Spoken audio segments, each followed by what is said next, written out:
Okay. Well, I just wanted to ask you, like, what you thought. So how, like, your answer to our question that we did. My answer... Yeah, like, how did the Cold War specifically heighten fear?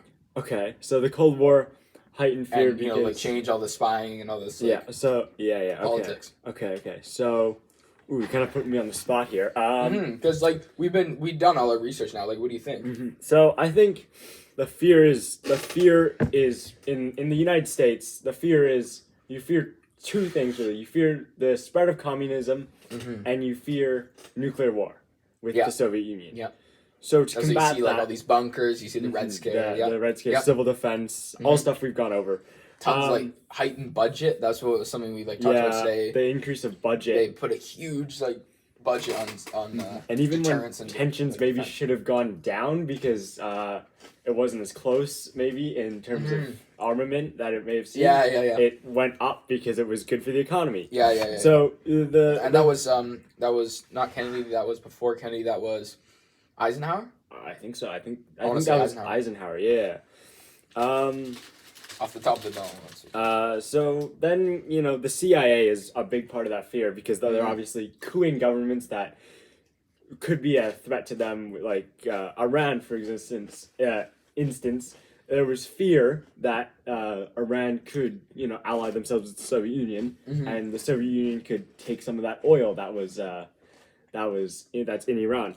But really, the Iranian leader there just wanted to nationalize the oil and, keep some of the profits for himself and his country. But the U.S. and the U.K., who owns the oil fields in Iran, because the British Empire has still had influence there, they didn't like that. So these chips. Yeah, the chips are sick.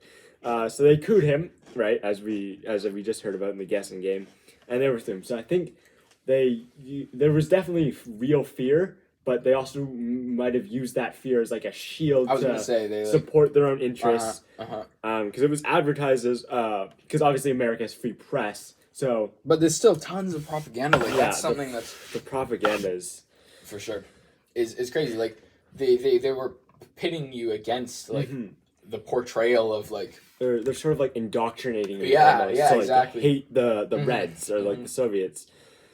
For sure.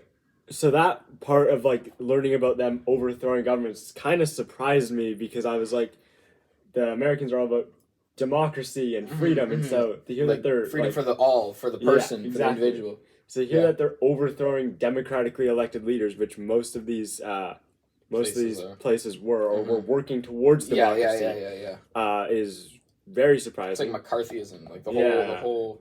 They're like, you look suspicious. So we're gonna have to overthrow you. But the KGB and the USSR, their fears are largely the same. They fear capitalism and they fear nuclear war.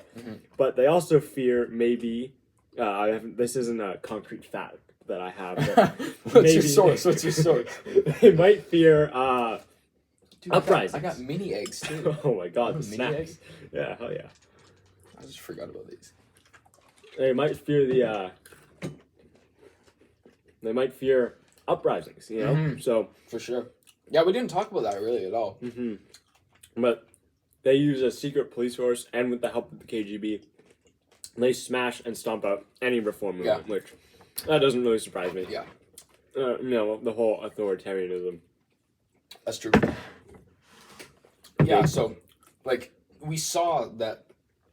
The fear like changes how the people feel about like another country or organization, but how do you think it changes governments, like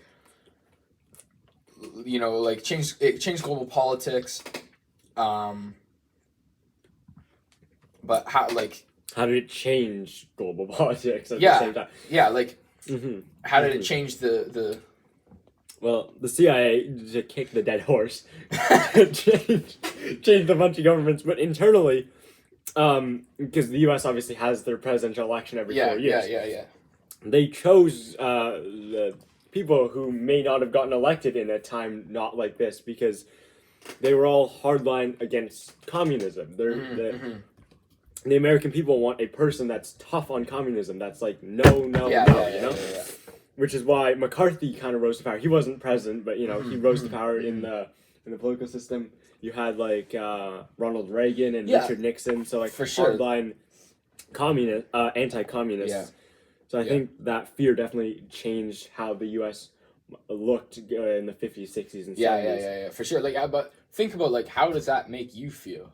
How does that make Right, me like feel? like if you were at that time, like we say it like, oh, all these people just kind of got influenced and just got like fear, like wow, they were so scared into it. But like, you know, how does that make you feel? Like, I think like if you were there, honestly, like you were in the same boat, right? Like, yeah, I don't know. I'd like to think that, you know, because they're not as bad as obviously the propaganda portrays them to be. Like either side, the propaganda is For sure, greatly for exaggerated, sure, which is for why sure.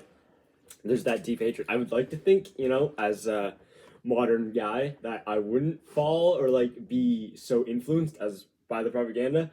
But who knows? You know, if you're living in that time, there's no internet, there's no independent press sources that'll tell you what's going on. It's just like the main big newspapers, and if they want to keep making money, like people buying their things, For sure, for sure, they for have sure. to take this stance of For sure, anti-communism. for sure. Yeah, like I don't know how public the CIA and I was talking to someone in our class today about that, how public the CIA and the KGB were about their operations. Like, if you knew kind of what your country was doing, you would act, or like, you know, what the CIA was doing, like you might think, oh, that's really good, we should like fund that more, or like, you know, that's kind of scary, like they're doing some like weird stuff. I think The Soviet Union, I guess like Stalin looked weak taking his missiles out of Cuba just because I don't think it was the U.S. asked him to. I don't think it was Stalin. I think it was Khrushchev. Yeah, pardon me. Yeah. So he just like to his citizens, he just took his missiles out of Cuba just because the U.S. said they wouldn't invade Cuba. Yeah, the U.S. said like take your missiles out, and they did, but they didn't realize, you know, there's another thing at play. So like some subterfuge. Yeah, and exactly going on. Which exactly. So like, how would you feel about your own government? Like, how would you trust that? And like, obviously, like they're putting so much money into their defense budgets. I don't know. I think at the time, like if I was born in that time period and I was raised in that time period, I think I would support it For because sure, that's what for you're sure.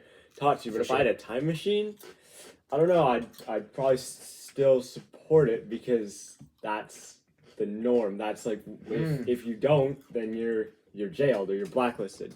That's true too. So Actually, there's a little bit of like to simplify peer pressure, like yeah, that's true for sure too. yeah.